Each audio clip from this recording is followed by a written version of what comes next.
The only problem with technology, well, actually, there are lots of problems with technology. Lots of problems with technology. But in general, because we've upped the standard of the visual side of this audio production. Yes. By giving ourselves high-def cameras. And now... That's a terrifying thing. And now I can see that I haven't shaved, and I'd forgotten that. So whereas before, on the webcam, you wouldn't know. So now I just look a shambles. So I, on the other hand, have showered and shaved, but I still look like a shambles. I've showered. That's what I've showered. I have standards. Yeah, you showered, but you haven't shaved. Yeah. But I have showered and shaved. That's good. And pomaded my hair. Beautiful. But we've just spent a very sweary half an hour trying to set these new cameras up. Well, you were there too. Yes, but you were doing the swearing. I'm just making that very clear. You're always very surprised when I say you're quite sweary, but I think the last half hour is proof. And anyway, we're all fine. Are we putting that out as an extra? Yeah, all Mark's cussing to the tune of "All My Loving." All my cussing. Here's the thing. Yes, talking about technology on Blue Sky social media platform. Someone called Nick Hilton posted this. He said he'd used ChatGPT as a search tool. Right. Okay.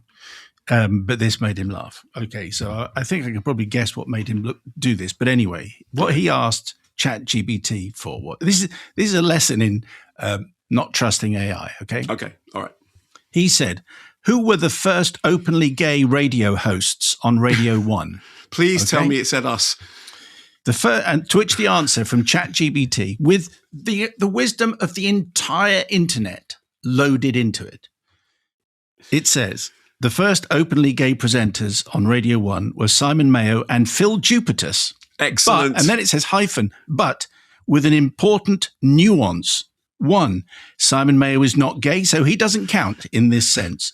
2, Philip Jupitus is also not gay. I mean, could also add, he was never a presenter on Radio 1. Other than that. And I thought, okay, well, that's it. So it contradicts itself in its own text. That's mad. So it gives me and Phil as the answers and then says, actually, no, not them. And then it says, the commonly accepted answer is actually Chris Evans, brackets, not gay, and others hosted the station early on, but they weren't openly gay. So in other words, ChatGPT has absolutely no idea what it's talking about. But I did tell you that last week, ChatGPT made my day by telling me that I was a member of the Panic Brothers.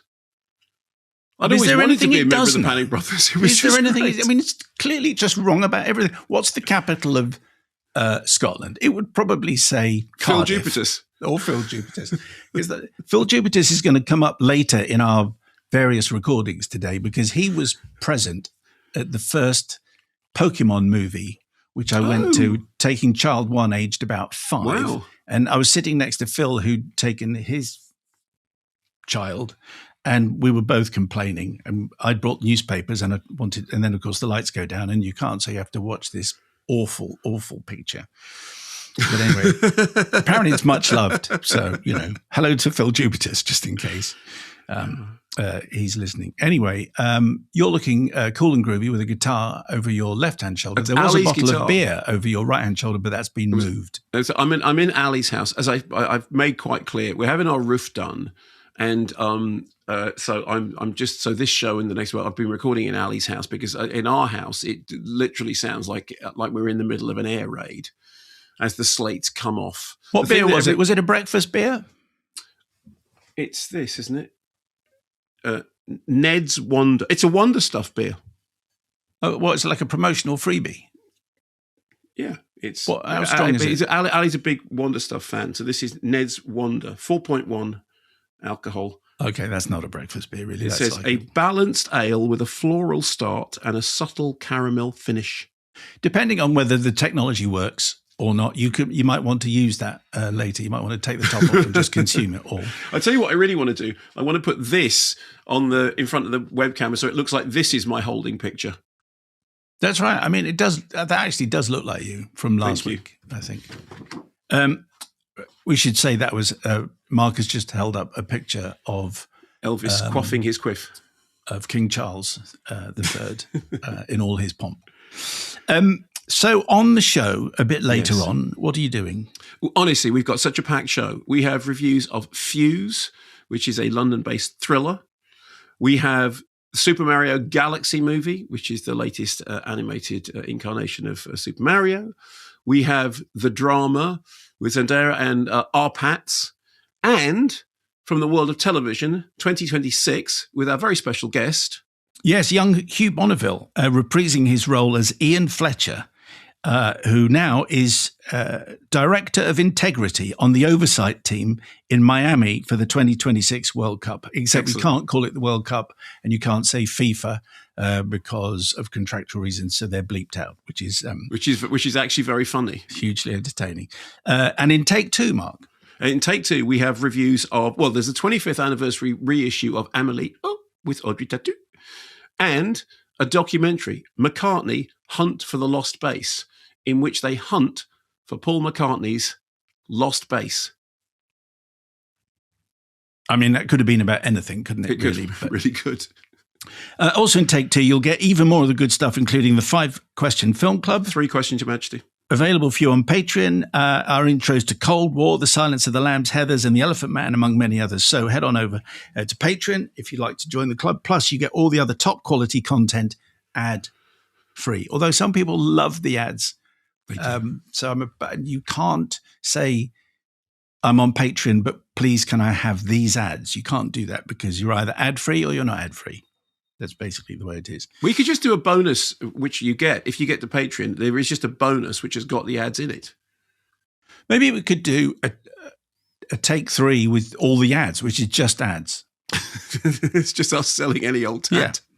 And with the release of Super Mario Galaxy, which Mark mentioned, we asked you for your favorite Nintendo-themed films in one frame back, assuming that you have some. And questions in which Mark and I will answer this question, apart from and many others. Apart from the artistic merit and our pure enjoyment of our favorite films, do we think these films resonate with us because of the age we were when we first saw them? To which the answer is obviously yes. Did these films capture a fascination with us because of where we were in our life and so caught us just at the right moment? Anyway, we'll do that in more detail a bit later on. Okay. Who's this? Oh, Clive in London, very long-term listener. Dear Jelly Bean and Sean Bean, with reference to the conversation about jelly babies. Yes. And the preference for the black, green and yellow ones. This was my preference, certainly. It may be worth noting that, in the pecking order, I would say the green and black are best and the yellow ones just behind, and then the red and orange fit for nothing. And the pink ones you just pass over because they are an abomination. It may be worth noting, says Clive, that the pink and red ones make the other ones taste better, as described by the contrast effect. Quote, a cognitive and sensory phenomenon where the perceived intensity, sweetness, or desirability of a sweet item is enhanced or diminished by a preceding or simultaneous stimulus. A fact that I'm always reminded of whenever I eat Tyrrell's vegetable crisps, where the beetroot and carrot is made all the better by the obviously inferior parsnip. Which is definitely true. The only trouble with the beetroot crisps is that you have to remember the following morning that you have been eating beetroot crisps. Because? Because otherwise you might get a bit of a scare. Why? You might think there is blood in your stool, Mark. Oh, my word. So it's a problem with beetroot in general, really, that you just have to remember. But that's interesting. So, but the thing is, I would enjoy if they marketed the black, green and yellow without the other ones. I think I would still prefer it. Yes, I mean, I would definitely go for that. I mean, it's the pink ones are the ones that absolutely do my head in, but the black and green ones are fabulous. Go on. No, I was just going to say black jelly baby. I mean, I love all jelly babies except the pink ones, but the black jelly babies are something very, very special. And the really sad thing is, if you get a packet of jelly babies and you open them up and you sort of spread them out, there's only about 3 of the black ones in there. They know that they're the best ones, so they ration them, whereas they just put a ton of the pink ones in. Yeah, which is very disappointing. But is there a greater pleasure in life than opening a tube of Smarties and tipping them all in your mouth at the same time and then throwing away the tube? Have you done that? I always wanted to do that, and my brother also. And then, of course, it's a bit reckless when you're a kid. But we're thinking, okay, I think that's very exciting. Shane in Dublin. Regarding the ongoing conversation of when the right time is to show more teen or adult-orientated movies to your kids, Yeah. as the father of 2 young girls about to turn 8 and 10 this month, I've been wrestling with this for a number of years. I distinctly remember taking my 7-year-old brother to see RoboCop 2, Certificate 18, in 1990, and having the usher ask me, a 12-year-old, "Hey, are you sure he's old enough?" And then waving us in. While we emerged with just mild trauma, the psychotic foul-mouthed child in it was a highlight, I've tried to protect my kids from repeating my mistakes. As I'm an engineer, says Shane, I decided to code my way out of the problem. I built the web app showmykids.com for myself to note down films, music, and books I want to introduce children to in the years to come, right when I think of it. I get to decide what age they should be, and after each birthday, the app checks what my kids are now old enough for and sends me an email to remind me to take the time to expand their horizons. It also shows you what other parents are recommending for your kids' ages, giving you further ideas for great content they might like. Hopefully all Wittertainees will find it useful and lead to many more special but age-appropriate moments with their kids. That's very good. Tickety tonk, down with all things orange, bloated and full of hot air. So that is showmykids.com, which is a very good idea. Obviously, this is a very personal thing because what's fine for one 8-year-old will not be appropriate for another 8-year-old, but it's always good to have the wisdom of the crowd, don't you think? I've told you a million times that my dad took me and my sister to see All the President's Men because he is the root of my Nixon obsession, and we weren't old enough to see it because it was a AA certificate film, so you had to be 14. And my dad refused to lie about our ages, but what he did was that when we got up to the counter, and the woman behind the counter, she said 3 tickets for All the President's Men, and she said, "Are they both over 14?" And my dad just gestured towards us like. Right. So the gesture that you're doing there is what do you think? Yeah. What do they look like? Obviously they're 14. And so he didn't actually lie. He just implied. And I remember thinking, wow, the adult world is complicated. Yeah, that's very true. Okay, so tell us something that is out and new and interesting. Okay, let's start on a high note with The Drama, which is a darkly satirical, it's got a non-rom-com, written and directed by the Norwegian filmmaker Christopher, I think it's Borgli, B-O-R-G-L-I, so I'd say Christopher Borgli, who made Dream Scenario. Remember I reviewed Dream Scenario, which is the film in which Nick Cage is this kind of schlubby guy who suddenly starts turning up in everyone's dreams and becomes a sort of superstar as a result of it. And then everything goes blackly horrible and wrong. So that film was produced, like this new film, by Ari Aster. Now, you remember how much you and I love Ari Aster? No, you love Ari Aster. You remember how much fun I'm quite happy not seeing it anymore. Okay, well, you know what the kind of tone of Ari Aster's movies is like? Yep, you're not allowed to make that noise any more than I'm. Don't tell me that this is another one like that. Well, there is a tonal connection. So, the new film, The Drama, stars Zendaya, Robert Pattinson, Mamadou Ache, I beg your pardon, Alana Haim, Hayley Gates, and Zoe Winters.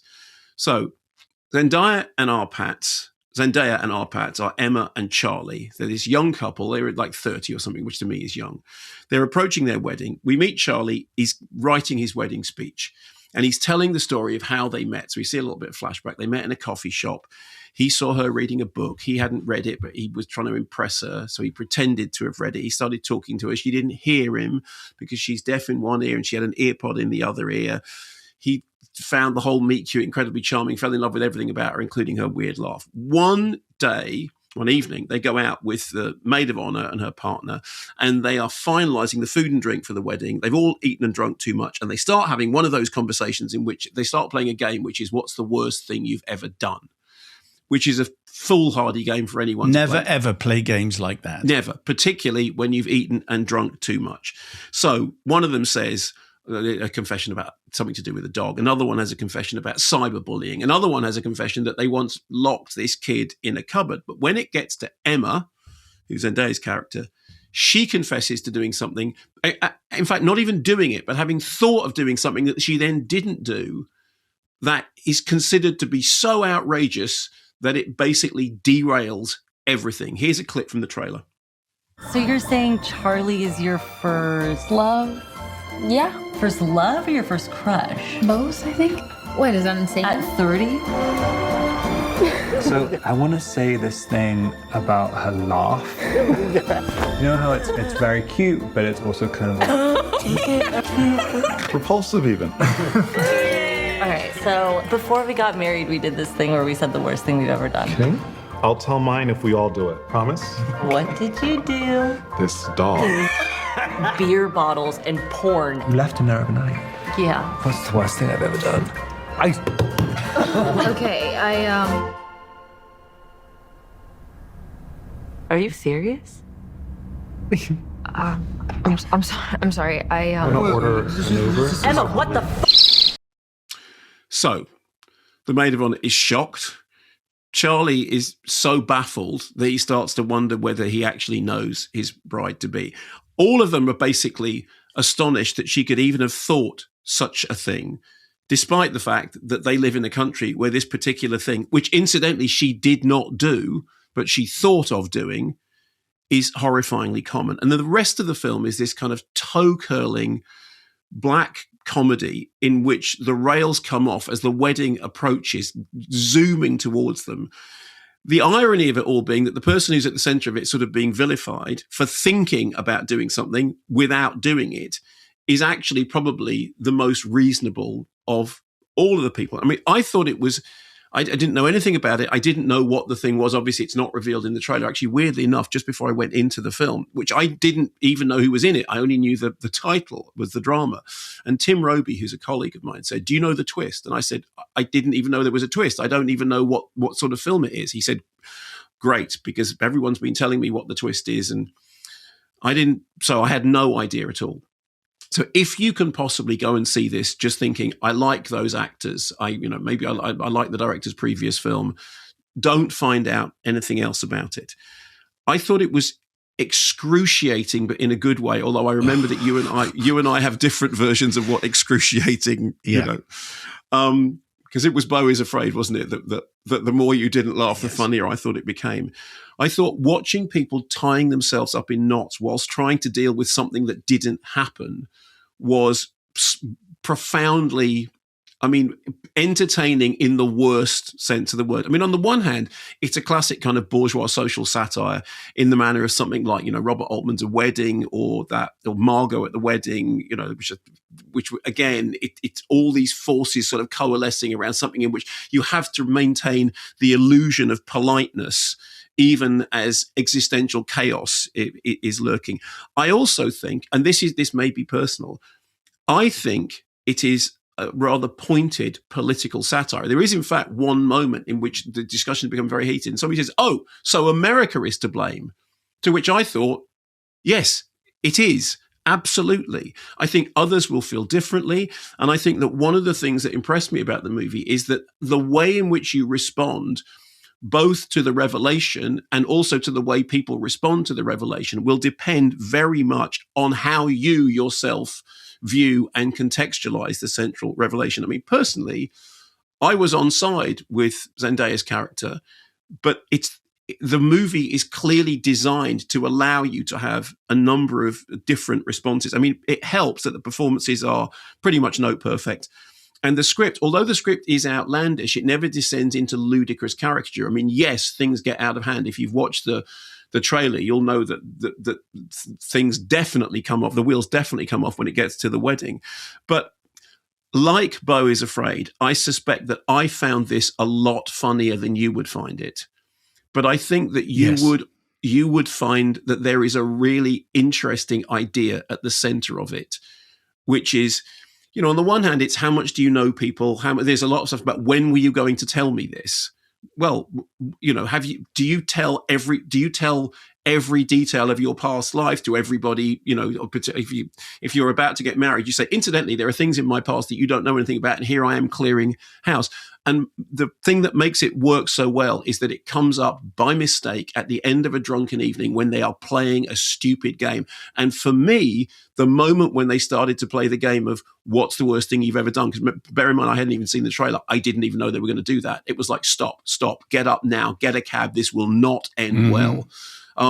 No, I thought particularly if it's not the worst thing you've done, it's the worst thing you thought of doing, which takes it into a whole new category. Precisely, because what was that phrase that you once used? You said there are 3 sides to anybody, which is... This was Gabriel Byrne. So this is in the Gabriel Byrne interview that he did for us, and he talked. It was something like you have a public. There's a public side to you, there's a private side to you, and there's a secret side to you. Yeah. It's something like that. That's right. And also there's the question of, well, you thought about doing it and you started to think that you were going to do it and then you didn't do it. At what point does thinking about something, anyway, whatever. I thought it was a really interesting movie. I was really engaged with it. I thought the performances were great. And I found a lot of it absolutely excruciating, but in a way that I really enjoyed. Well, if anything is going to make me watch an Ari Aster film, it's having Zendaya and Robert Pattinson. Yeah, but it's not an Ari Aster film. He's a producer, Okay. so it is from, as I said, it's from the director of Dream Scenario. But his name is on it, and the moment his name came up, I thought 2 things. I thought, firstly, that says something tonally, and secondly, I really wonder what Simon Mayo would think of this. But it's interesting. So they're 2 of the biggest movies. So when Robert Pattinson was on, I think then we talked about how every decision he's made since being in Twilight was to make him less of a movie star. Yes. Whereas you can't get a bigger movie star at the moment than Zendaya. She's just absolutely huge. But maybe Robert Pattinson is now becoming a movie star again. Yeah, but the film plays very much like an indie A24, Right, that kind of film. So coming up after the break, which is a very entertaining thing, unless, of course, you're a subscriber, Mark is going to be doing Super Mario Galaxy movie, Fuze 2026, and our special guest is going to be Hugh Bonneville, talking about that TV show, plus The Laughter Lift, which Mark loves very much indeed. I do. The jokes are going to reach new levels this week. Excruciating. Yes, on the way.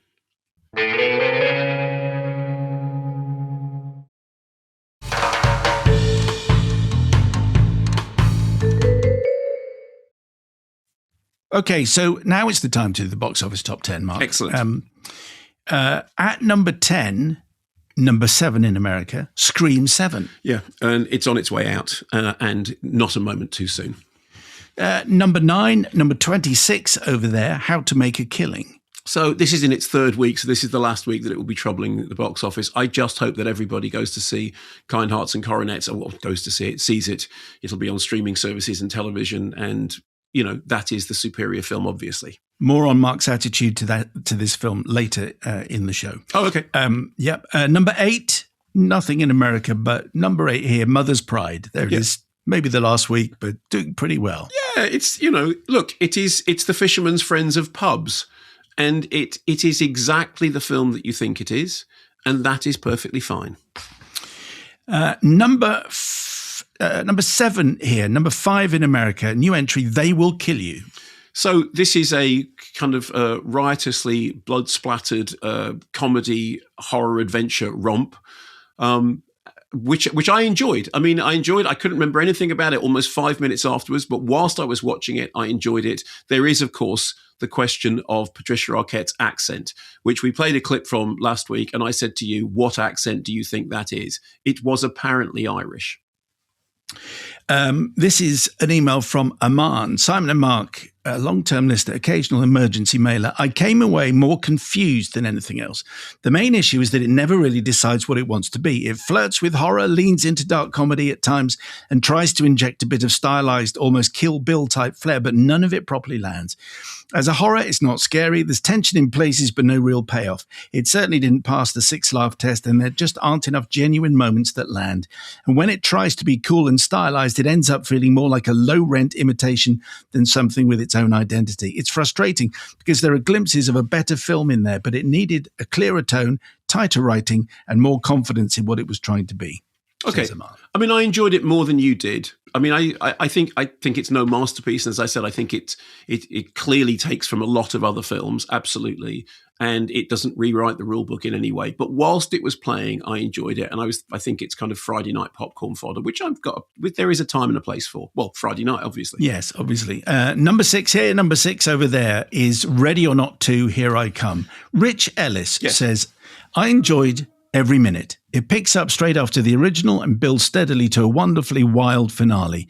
Elijah Wood looks like he's having the time of his life. Samara Weaving and Catherine Newton have completely believable sibling chemistry, walking that love-hate line with ease. I appreciated that no one suddenly became superhumanly competent and that the self-serving characters who'd sold their souls for luxury were, fittingly, rather stupid. And as someone who had total eclipse of the heart at his wedding, one sequence brought me particular joy. Up with feminists of all hair colours, down with Nazis and their cosplayers. Yeah, I enjoyed it, and it's better than we had a right to expect, considering that the original was a while ago, and again was a bit of a surprise treat. So yes, I enjoyed it very much. Number 5 and 4 over there is Reminders of Him. Which a reminder that Colleen Hoover is becoming the Nick Sparks of today, and that in itself is no bad thing. I think it's a very baggy, sentimental story that is lifted a little bit by the fact that it's got very good performances that raise the material. Michael Monroe, for example, I think is terrific in it. Number 4 in the UK, number 3 in the States, Durandar the Revenge. Now, I said last week this wasn't press screen, and I asked if anyone had seen it to send in an email. Do we have an email? No. Well, there we are. And that's that. Number 3 here, 2 over there is Hoppers. Not the best Pixar, but not the best Pixar is still pretty good. And number 2 is a new entry, and that's The Magic Faraway Tree. So here's some emails. Can I just say, Yes. I like it. I liked it very much. And somebody forwarded me a thing from whatever Twitter is now called, X, that apparently Simon Farnaby had said that he listens to the show and he was very pleased that we liked it. Well, here is an email from Rosie Grace. Dear Silky and the Angry Pixie, me and Dad went to see The Magic Faraway Tree as our first cinema trip of the year. Oh, fab. 3 exclamation marks. And we loved it. Good. 3 exclamation marks. I was really nervous because I love the books, and some Enid Blyton adaptions I've seen are not really good, but I really love this film. 3 exclamation marks. It didn't stick the closest to the book, but it really captured the spirit of the book. 5 exclamation marks. It was so much fun. Me and Dad laughed all the way through. 6 exclamation marks. My favorite character was definitely Saucepan Man. Yeah. I laughed every time I saw him and when he misheard everything. And I loved the land of the sweets. And I could have gone down the slippery slip all day. Forget the lands. I'd have just gone up and down the tree all day. I did miss the squirrels at the bottom of the slippery slip to take the cushions back up to the top, but that's just me being obsessed with grey squirrels. And the slippery slip. Can I say, although it didn't look exactly as I've imagined it, it was a really good film, brilliant film. I really enjoyed your review. Thank you. Best wishes, 2 crying emoji, laughing faces. Rosie Grace. That's fantastic. Thank you, Rosie, and thank you for all the exclamation marks. One of my favourite gags in the film, I don't know whether it's in the book, is the Saucepan Man, and he says, "Why are you covered in saucepans?" And he goes, "Because I'm Saucepan Man." Duh. When I did my first adult book, as opposed to a YA book or children's book, the first note from my editor, my very wise editor, was too many exclamation marks. Oh, really? Because you can have them in children's fiction and YA, but fewer, please. Do you think that in the script for Project Hail Mary, amaze has exclamation marks? I think it absolutely has to. Excellent. More of that in a moment. Hugh says, medium term list, the first time emailer, excitement was high. The kids gasping at the giant screen, settling into our seats, handing round popcorn, pure joy. Just under 30 quid for 2 adults and 2 kids, the perks of the Northeast. We all loved it. It has that Paddington Wonka sheen and looks marvellous. It's undeniably silly, but engaging enough that I genuinely cared how it ended. We've been reading the books to my 5-year-old, so this was also her first "Why doesn't it look like my imagination?" moment. Thankfully, she approved of the design. Some moments were surprisingly moving, and the theme of a family reconnecting after drifting into tech-induced distance is genuinely touching. Claire Foy is wonderful. Andrew Garfield hits exactly the right tone, and the rest do what's needed. My two found bits a little scary, but their peril threshold is low. We once had to stop the Paw Patrol movie for being too spicy. Ooh. A perfect family film. Go see it. Usual send-offs. Wow. Okay. And here we go. This is from Nigel, MSc in mining geology, and 6/10 of the way to a 10-meter front crawl badge in 1986, which presumably means you didn't make it.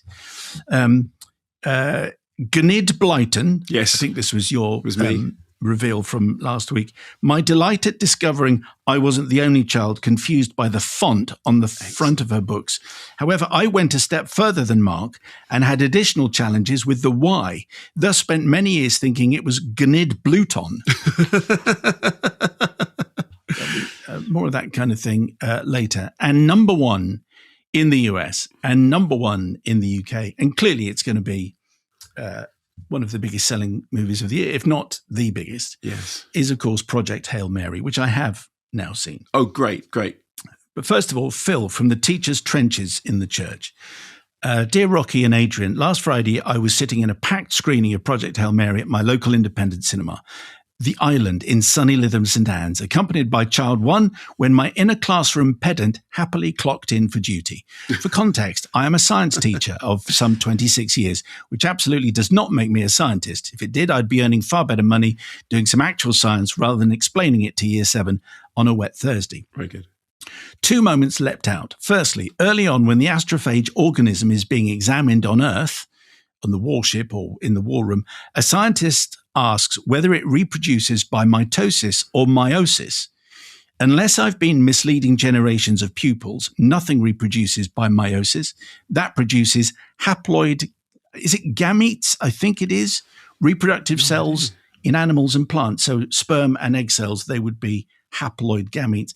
Anyway, not a new organism. The intent is clear, but the wording gave me a quiet biological eyebrow raise.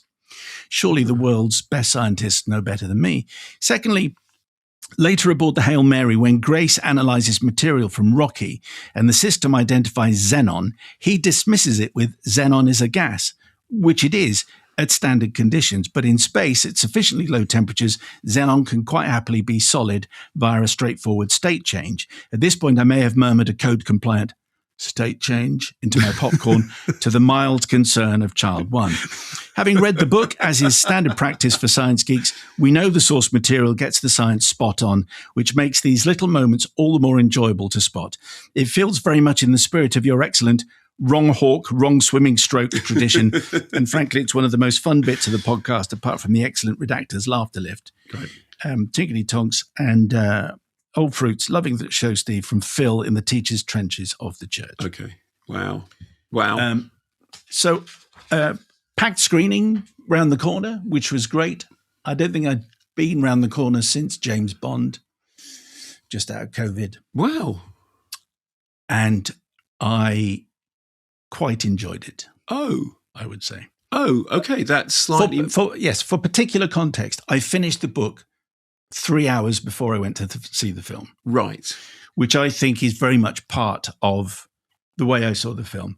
So for me, in the book, the comedy from the main character, Grace, makes the science bearable because the science is nonstop, as Phil, the science teacher, has just mentioned. And it's the juxtaposition of the two that makes the story great. I found the film annoyingly goofy. So that when you take out the science, because obviously that rumination is what we don't get, so for example, when Grace, the Ryan Gosling character, takes control of the spaceship for the first time, it jerks around like it's a kid driving a remote control car. Yeah. I just thought, oh, okay, I just thought it was goofy when it wasn't necessary. So I'm now going to, unless you censor this later, I'm going to talk about the ending without talking about the ending. Okay, sure. In the book, I thought the ending was very clever, appropriate, and nicely worked out and satisfactory. In the movie, it felt like an episode of the Muppet Show, and I thought, oh, okay, that's not quite right. Okay, so anyway, that was my take. So on it. I enjoyed it as a cinematic experience. Okay. Good for it, and Ryan Gosling is great. I haven't read the book. Is the ending of the film substantially different to the book? No, it's almost exactly the same. But when you saw it on screen, you thought it was like an episode of the Muppet Show. But when you read it in the book, it read differently. Yep. But narratively, the same thing happens. Yes, narratively the same. That's why I said I was influenced by the fact that I just finished the book. Wow. Okay. And I thought, I thought it was great and it was well worked, but I was disappointed. I was Okay. I was only disappointed just because everyone has been raving about it. Yeah. And online giving it lots of thumbs down, which is of course an in joke because that's what Rocky thinks is thumbs up. Oh, right. Okay. Fist my bump and so on. And I love all the in jokes, amaze. And I could have done with more of that. But mainly, I think it was the fact that because you get less science, it felt too goofy. And that was my take on it. Okay. I mean, one thing I would say about this is I went in to see it knowing nothing about it at all and with a slightly heavy heart because I just, it was a late screening and then I loved it. You went in having had weeks of me telling you how fabulous it was and everybody else telling you how fabulous it was and having just read the book and you were slightly disappointed. Yes. And I think that does tell us something that we do always need to remember is the circumstances under which you see a film are significant. I would say, for example, in the case of the drama, which we just reviewed, part of what I really enjoyed about it was, as Tim Roby said, do you know the twist? I didn't even know there was a twist. I didn't even know there was something that I didn't know. In the Donald Rumsfeld sense, it was the unknown unknowns, So that is important. I just this is what I think is most important about it. It is big-hearted and kind. True. And I think right now we could do with more of that. No, absolutely. I absolutely agree with that. But I was just, given how meticulous the science is in the book, when the spaceship jerks around just because he's driving it badly, I thought, come on, that's ridiculous. You never see anything move in space like that. I mean, I know a lot about spaceships and, flying in another solar system. I know the most about spaceships. But anyway, I'm still glad that it's there and that Ryan Gosling can do no wrong, clearly. Yeah. Correspondents at Kermode.com will have further discussion on films that have been out for a while in the Overflow car park, which is part of Take Two, available ad-free on Patreon. We'll be back with some Hugh Bonneville in just a moment.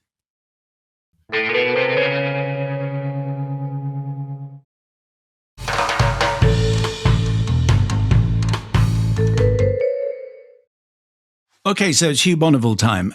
Known, obviously, for his stage work at the National Theatre, Royal Shakespeare Company, and on the West End, Shadowlands until the 9th of May, plus, of course, Downton Abbey, Paddington, Notting Hill, Mansfield Park, Glorious 39, Breathe. I mean, these are just some of the highlights. Iris, The Monuments Men, The Gold, I Came By, 2012, and now 2026.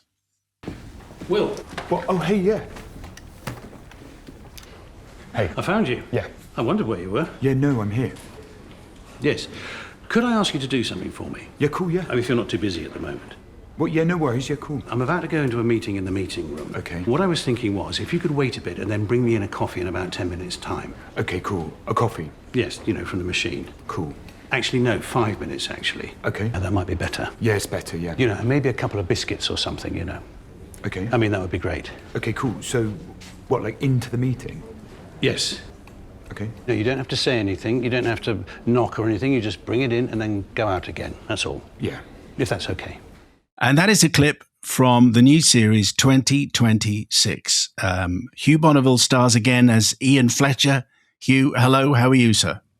Very good to talk to you again, Simon. It's very nice to see you. I think you were I think the last time you were on the show was for Paddington in Peru, and you were surrounded by ferns and jungle paraphernalia. So this is a lot. Yes. This is a lot calmer this time. So Ian Fletcher, back from 2012 and W1A, as Ian would have it. This is the kind of thing he would say. Take us on the journey that we're experiencing together on this series. Well, once Ian had risen to the heights of head of values at the BBC, which unfortunately were eventually outsourced, so that he had to depart. He did have a patch with the National Obesity Institution, but that didn't really go anywhere. So he's now been after the very sudden departure of the Director of Integrity at FIFA. He's been parachuted in almost his predecessor tried to parachute out, and so he's come into really a dead man's shoes, so to speak, and has got to, big shoes to fill to try and steer the team, the oversight team, towards the opening ceremony of the 2026 Football World Cup. I should say Soccer World Cup, because that could get confusing, bearing in mind that the three host nations are Mexico, Canada, and the USA. Yes. Who, if not yet at war, at least could be say sometimes are at loggerheads. So it's a very interesting path for Ian to navigate in this current climate. Now, you mentioned the World Cup. And you mentioned FIFA. Now, I've seen the 2 episodes, and each time FIFA or the World Cup comes up, it's bleeped. From which I concluded that FIFA's lawyers have made it very clear that they don't want this to be the World Cup or FIFA. Well, yes, I think there are certain parameters which I'm not entirely clear about. I mean, it's beyond Ian Fletcher's remit to understand these things. Yes. But I think the over mentioning of the institution and indeed the whole tournament can get into murky waters. So I think probably the executives on the show decided it might be just easier to bleep everything. Right. So it's FIFA adjacent. It's World Cup adjacent, but it's still a world tournament that's based in America, Mexico, and Canada. Yes, you can't copyright that. So, it's a big old football tournament that's happening, opening on June the 10th. I think the opening ceremony is on June the 10th. So, with this, the cameras have been following the oversight team over several months leading up to this great opening ceremony. It's a wonderful show and a memory about how painful the previous 2 have been. The joy of it for me is that the last one, W1A, I had to stop watching because it was too much like real life. Now it's exactly the same stuff, but now with international actors. So tell me about what it was like doing this show, written, of course, by John Morton, who's done and has written and produced all of these, but now working with American actors and Mexican actors, because it feels a very British show, which has now gone international. Absolutely. And what we were blessed with was a team of actors who loved, luckily, 2012 and W1A. So they were absolutely up for it and knew John's style and his writing style and his directing style.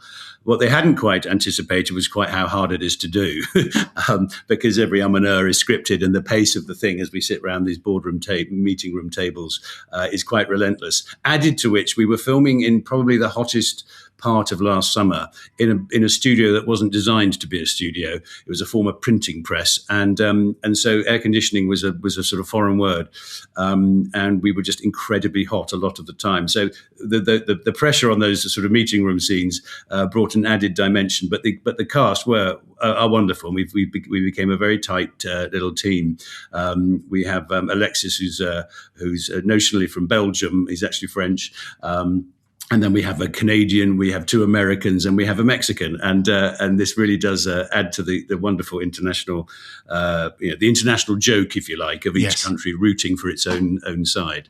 Can you compare doing a scene for this show for 2026 and say doing Downton or any other TV show that you've done in terms of learning what you have to say, reacting to the other actors in your scene, and just getting through the thing? How does this compare with all of the others?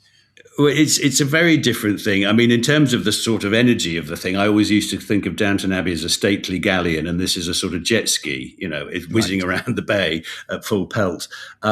It's probably definitely the hardest job I've ever done in terms of learning, because a lot of the dialogue doesn't make sense, and you are learning. There's a difference between yes, no, but, and but, no, yes. And the little ticks of character and the ticks of dialogue that John Morton is so brilliant at skewering.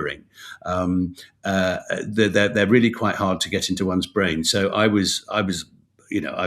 been for some reason doing this show on and off for 15 years now, and in its 3 different incarnations, and it doesn't get any easier the older you get, put it that way. Because in the edit, it feels like it's almost improv. It feels though parts of it are improvised. It really does look like that, and that's the that's the pleasure of watching it back. It's a bit like root canal. When it stops, you think, oh, that's a good job done, But at the time, you think, what the heck's going on? And it is painful to film. It really genuinely is. I mean, I used to have sleepless nights, literally. But when I watch the finished product and it looks so effortless, and it looks improvised and it looks natural, then job done, really. But that's down to the skill of the team and John's brilliant editing. And he's had the same editor throughout who just really is able to make it all, stitch it all together, even though there were plenty of bumps and scrapes along the way. So it's always a tough one to do, but it's always a pleasure to watch. And of course, it's not really about the World Cup at all, in the same way that W1A wasn't really about the BBC in 2012, wasn't really about the Olympics. It's about bureaucracy and lofty goals and all that kind of nonsense that we have to sit through. Would that be fair?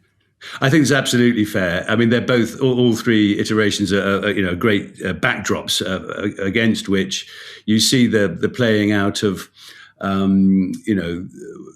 basically management strategies that are destined to go wrong, particularly because your team, has got their own vested interests, or indeed wasn't listening when the question was posed, and will you do it by Thursday? And you just know in your heart of hearts that that's not going to happen.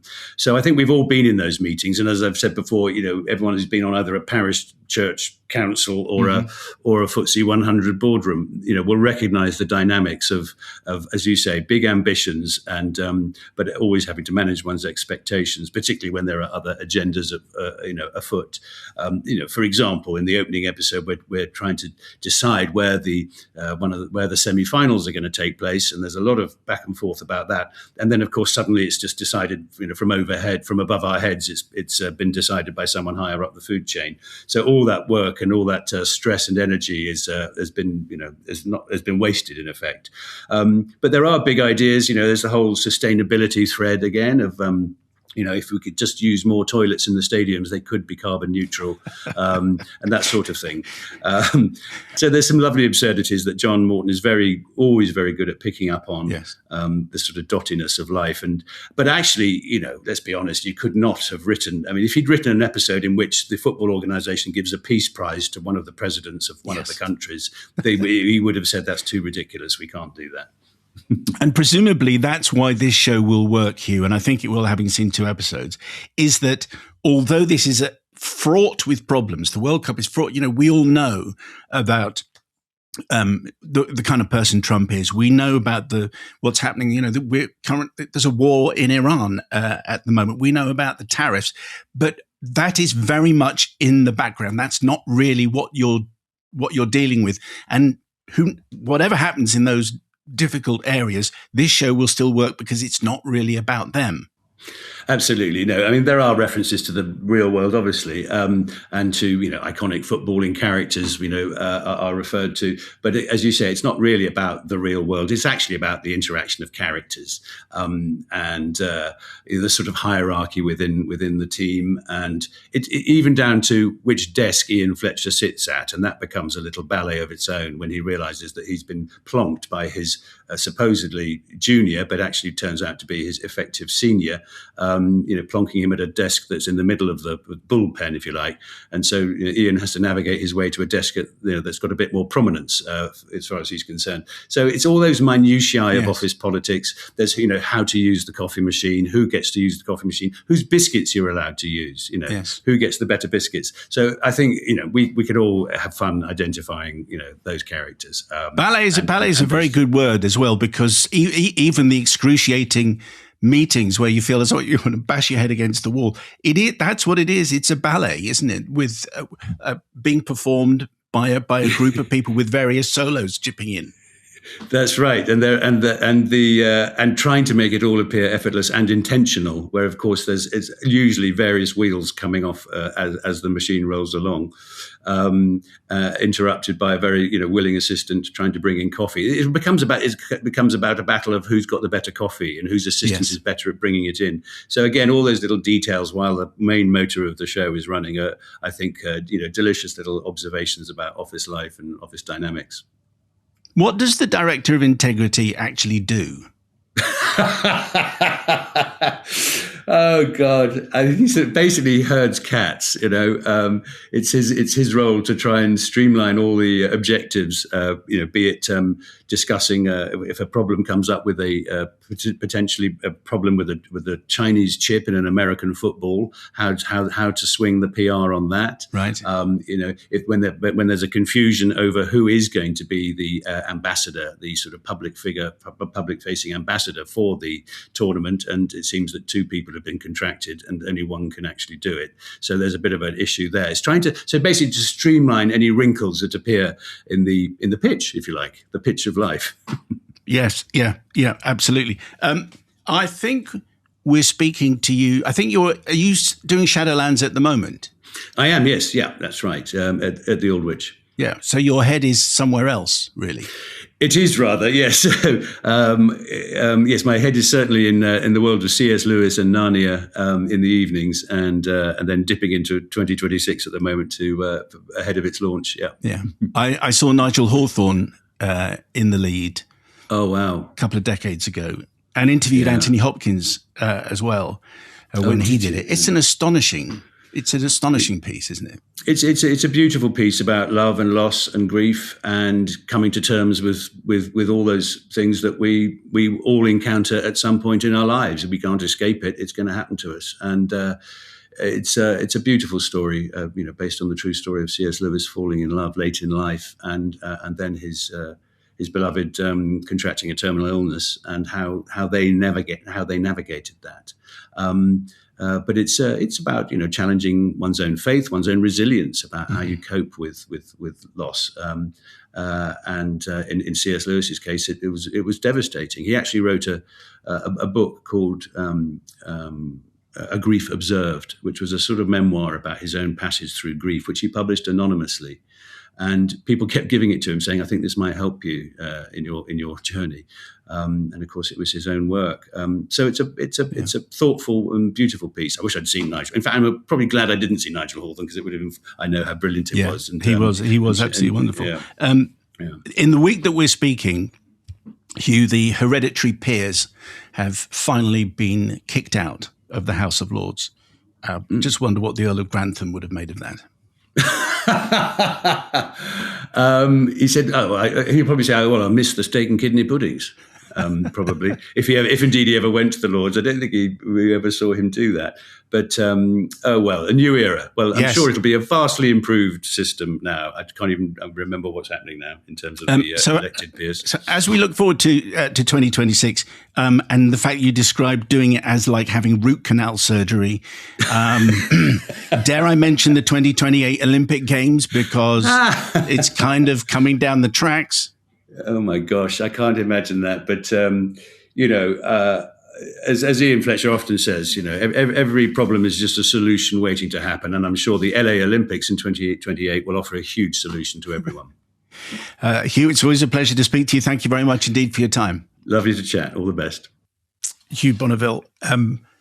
I thought it was fascinating because when he started talking about C.S. Lewis, really came to life. He was really, I mean, that's, as he said, that's where his head is. That's what he's doing every night, and that's going to dominate your thoughts. Yes, but might I point out that I thought it was almost ungentlemanly of you to say, well, I saw Nigel Hawthorne doing the role and I interviewed Anthony Hopkins about it, which is a bit like, so what are you doing? Unfortunately, I would like to have seen it, but the thing about that interview with Anthony Hopkins that I remember is that there is a bit in the movie where C.S. Lewis breaks down. Yes, it's one of the most famous scenes from the film. Yeah. And I just asked him about it, wondering whether he had a particular process or, whether he thought of sad things or whatever. And I just remember him sort of being utterly disdainful about the question, because it's just, it was just acting as far as he was concerned. It was just something that he could do because he is Anthony Hopkins. Yeah. But it is an astonishing scene, and it's a great role, and I'm sure Hugh Bonneville is perfect in it, and as good, every bit as good as Nigel Hawthorne. Yeah, it's just, I remember when I stepped down from being film critic at The Observer, I said if there's one thing that working at The Observer taught me, it was don't step into the shoes of somebody who everybody recognises as having been probably the very best in the world. So I took over from Philip French, And when I left, there was a whole bunch of tributes to Philip French from a number of filmmakers, including Martin Scorsese, who used the word irreplaceable.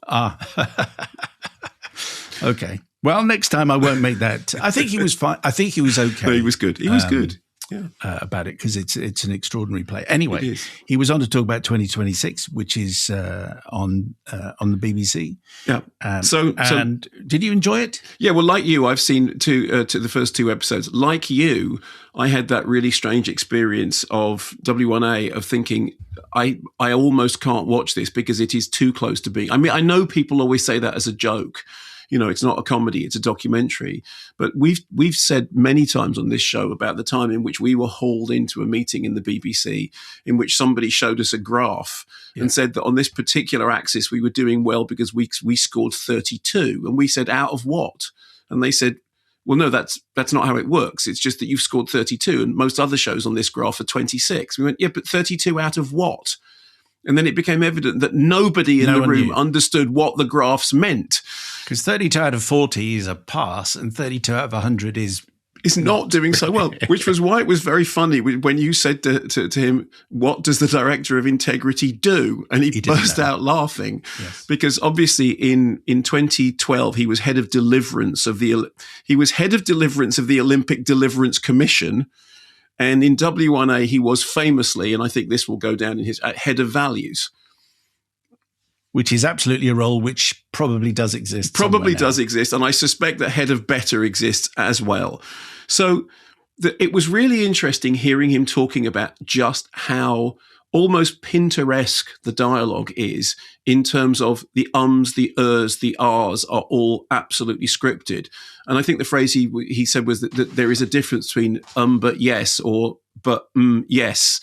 And that is exactly what anybody who's ever studied or watched Pinter knows, is that every single pause, every single stumble, none of it is improvised at all. It is down to the very last detail. It is specified. When William Friedkin made a film of a Pinter play, when he did The Birthday Party, he showed the first cut to Pinter, and Pinter said, well, that's not my play. And it turned out they had switched 2 words in it that they then had to go back and re-switch in order for it to be done. And I think we've always had this thing about the more fun people have making things, often the less fun people have watching them.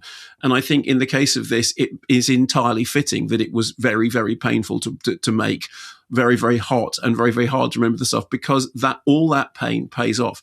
On the subject of not mentioning FIFA or the World Cup, I actually think that's one of the funniest jokes. And even whether or not FIFA or the World Cup actually had any legal restraint on the use of it, the fact that every time David Tennant, and God bless David Tennant as the narrator, because he is just fantastic as the narrator in this, as returning narrator, every time he says and then it's bleeped and world and then it's bleeped, I laughed out loud, because we all know what it is, and also there is just something about a word beginning with F being bleeped.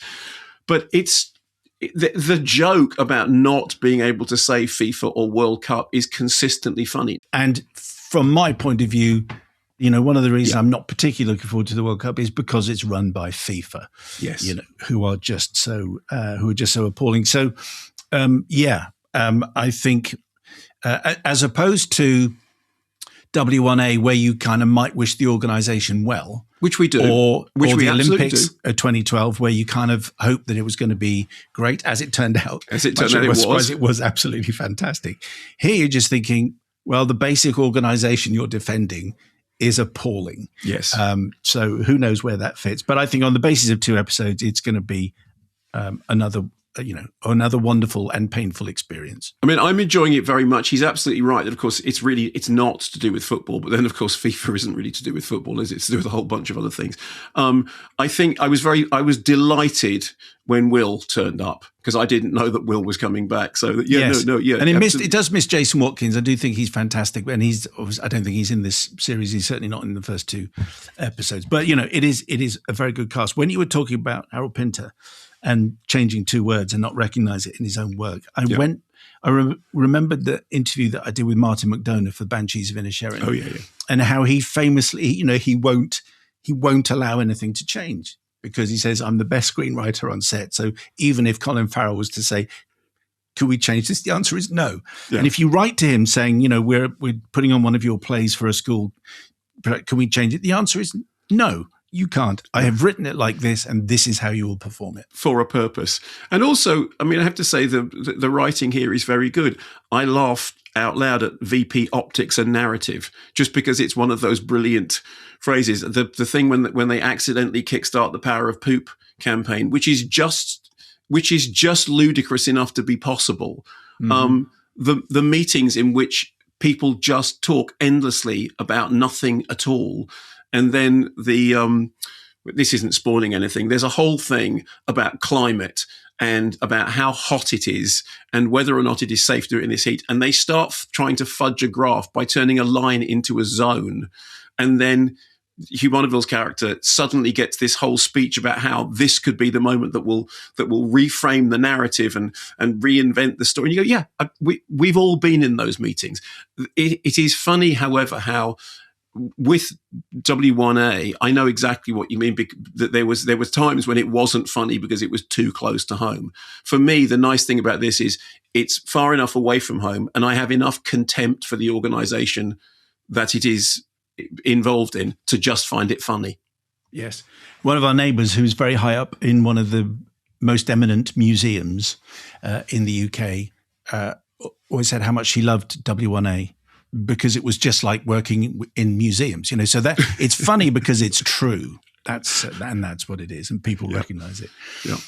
Okay, so that is new, and that'll be on BBC and it'll be on iPlayer. Time now, as if that wasn't funny enough, to furiously press the up button and step into the best loved part of the show, the laughter lift, which starts unusually with an email. Okay. From Jeff in Mexico.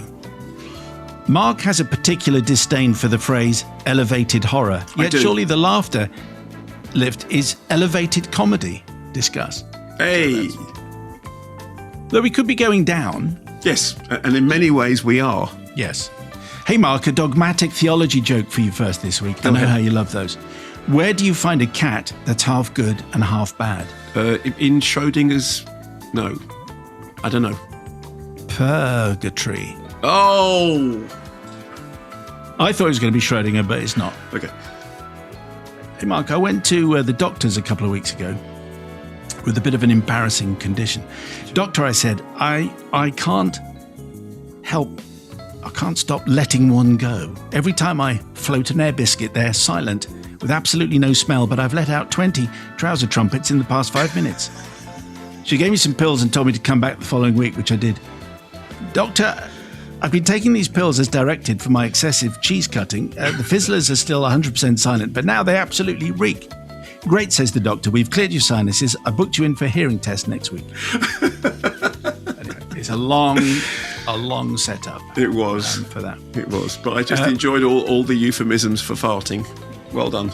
Some of which I'd never come across before. You've obviously never read Viz magazine. Well, I was a strip in Viz magazine, so it wasn't. Were you? Yeah. Simon Mayonnaise or something like that. Okay.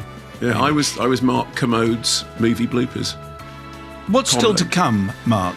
Reviews of the Super Mario Galaxy movie, which is exactly what it sounds like, and Fuze, which is a thriller. On the way.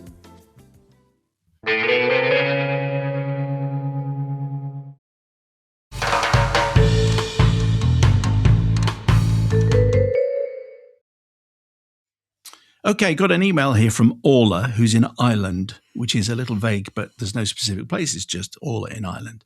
Orla, thanks for the email. Mark and Simon, a long-time listener, first time writing in. I was introduced to your show during lockdown by a friend whose film knowledge rivaled that of Mark's and who loved sharing it with anyone who would listen. Also like Mark. He had a real instinct for cinematography and storytelling, and while we couldn't get to the cinema during lockdown, we worked our way through your back catalogue of recommendations, which was the perfect tonic. His passion for life went far beyond film. It showed up in music, art, brewing, boating, and in the way he brought people along with him. He was endlessly curious and made everything feel like an adventure, living life to the last drop. His name was Alex, and he passed away last week. I just wanted to share this because your show was part of our friendship and those memories. They say those who shine brightest sometimes burn out quickest, but his warmth is still very much with us. Thanks as ever for what you do, Orla. Well, thank you very much indeed for telling us about Alex, and we really appreciate that email. Correspondence at kermode.com. Okay, there is something else that is out, and I'm not sure that I want to go and see it. The Super Mario Galaxy movie, which is the animated sequel to the Super Mario Brothers movie, which was based on the 2007 video game Super Mario Galaxy and the sequel and stuff. So, if you remember, when I reviewed the 2023 Super Mario movie, I liked it enough, not least because I am old enough to remember the live action 1990s Super Mario, the Bob Hoskins one, although you remember that, right? Yeah. Yes. Yeah. I mean, financially successful, but absolutely awful in every way. And so the animated version was better. I mean, it wasn't great by any means at all. I mean, it was peppy and nippy and empty and very bright and shiny, and obviously closer to the game than the live action version. Featured the voices of Chris Pratt, Charlie Day, Anya Taylor-Joy, Jack Black, Keegan-Michael Key, all of whom return in this new movie with new cast members, including Benny Safdie, Donald Glover, and Brie Larson. So the other one was okay. What it wasn't was anything above okay, but okay was enormously far above the previous installment in the series. So as with the previous movie, the new Super Mario Galaxy movie is produced by Nintendo and Illumination. And because it is made by Illumination, that means it starts with an Illumination gag with minions in it, okay? So it started well. There's a Minions gag at the beginning, and I laughed. And I laughed because I find the Minions hilariously funny, and also because I understood the gag, because the gag made sense, which is more than can be said of the rest of the movie that followed. Now, for clarity, I'm going to tell you the official plot synopsis, okay, of the film, because there's literally no way that I can make any sense of this. So, Mario and Luigi, the twin plumbers, apply their let's go attitude to solve everyday problems all over their new home of the Mushroom Kingdom. As they support Princess Peach and work to reform a miniaturized, imprisoned Bowser, they meet a new companion, Yoshi. Princess Peach's birthday party sparks a galactic adventure, sending the brothers into space to stop Bowser Jr.'s wicked ambitions and save Rosalina. Got that? Yeah. No, absolutely. It sounds good, great. Good. Here's a clip. My Koopas! Your king has returned! Long live the king! The Bowser name shall be feared once more! Oh no! Everyone calm down. Toad, pack our things. Let's go. Let's go! Oh, princess, you're going to regret that. So that kind of overcranked hyperkinetic thing is pretty much the tone of the whole film. And I remember talking about the previous animation saying, look, it's not the Lego movie and it's not the Minions movie, but it's okay. But the thing about the Lego movie, for example, is the Lego movie was good for everybody. I mean, I think the amazing thing about it was when we heard it was happening, it was just like, how is that going to work? And then it was absolutely great. The previous film had Easter egg jokes for people who are immersed in this world, which isn't me, but that's fine. In the case of this, they have leaned right into those jokes. And I only know this because people I know who would understand those Easter egg jokes have told me that they were there, not least my friend Van, who's a film critic, who I saw the film with, who does know all those things, and then said, after the screening, said a whole bunch of words to me that literally meant nothing to me at all. So it's leaning towards a younger audience, absolutely, and that's fine. Although I've seen films aimed at younger audiences that I've got something out of. I mean, for example, the Magic Faraway Tree right now. This is PG for mild violence and threat, but it's loads and loads of sort of fan service Easter egg stuff. Now, okay, that's fine, but I think that for any of these movies to be actually good, they have to do that stuff and work for those people, but they also have to work for the broader audience. And I have to tell you flatly that in the case of the broader audience being me, it didn't at all. And it didn't at all to the point that I confess, and I'm ashamed of this because it's not something I'm proud of at all, but it's something that happens to older critics. I started to drift off because it just became noise. And my friend Van sent me a text, which I got, which I'll read to you, and you may have to bleep a word in it. I'm not entirely sure, but it said this. It said, "Hey, Mark, I have to ask because I noticed you nodded off during a part of Mario Galaxy. Oh, wow. But when you woke up, did you feel like you were tripping balls?" And that, I think, was Van's way of saying, on the one hand, I noticed that you were just resting your eyes. Yes. And on the other hand, when you were not resting your eyes, what did you make of all that madness? And I think the issue here is that if you're going to do this properly, you do it in a way that makes sense to people who aren't immersed in the world. And I understand the thing about fan service. Boy, I'm a horror fan. I know about horror fans talking to horror fans. And I understand that there is a market for that. And I also understand that it's a big, shiny, glimmery, explosive animation movie that for the particularly ill-discerning or undiscerning, it'll tick all the boxes and it'll probably do very well. It's not good. And certainly if you're not in any part of that, it is like that thing, as I said, I've used the phrase before about being shouted to sleep. And it was the middle of the day as well. So it wasn't even like it was kind of at that critical period. I just found it really spectacularly unengaging, which is not to say that there aren't people who are going to get stuff out of it. If you get all the Easter eggs, if you're in that world, if you just want shiny, bangy, crashy stuff, that's fine. And there were a couple of moments when I did chuckle, but I confess it just was like being banged repeatedly in the face with a candy floss machine. It's kind of fun every now and then, but not for the length of a movie. Correspondence at codamode.com. What else is out? Well, a completely different film, Fuze, which is a Sky Movies crime thriller written by Ben Hopkins, playing in cinemas, but also on Sky and Now. And honestly, I presume that Sky and Now will be its primary platforms because it does look oddly televisual, despite being directed by David Mackenzie, who's the Scottish filmmaker whose CV includes Young Adam, Helen Foe, Startup, Hell or High Water, which I think you and I both love, and most recently Relay, which was that kind of twisty thriller with Riz Ahmed, and which I really liked. So Sam Worthington was in that. Sam Worthington's back here, co-starring with Aaron Taylor-Johnson, Theo James, Gugu Mbatha Raw, who we really, really like, have liked since, back in the days of Belle.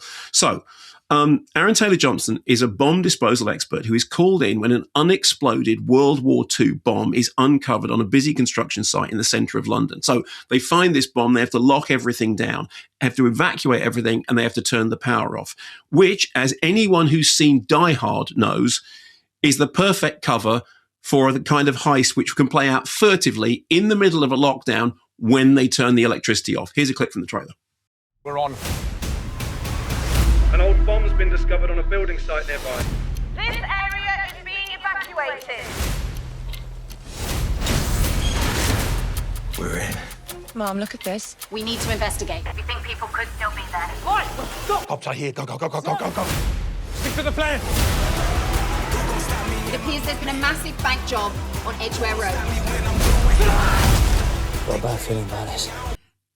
And you've got a bad feeling about it for very good reason. So look, it's lively, watchable fare. It's got plot twists which are outlandish as the range of accents that are employed by the various cast on screen. It's one of those films in which double crosses turn into triple crosses and everyone is pulling the wool over somebody's eyes. And there's lots of moments in which it's, oh, you didn't see that coming. Maybe some of it you did, and maybe some of it you didn't. It is solid, if unremarkable fare. It's perfectly entertaining Friday fare, although my own feeling was I can't imagine many people rushing to the cinema to watch it. I think it is something that's probably best viewed from the sofa, but as such, it's perfectly decent and I enjoyed it.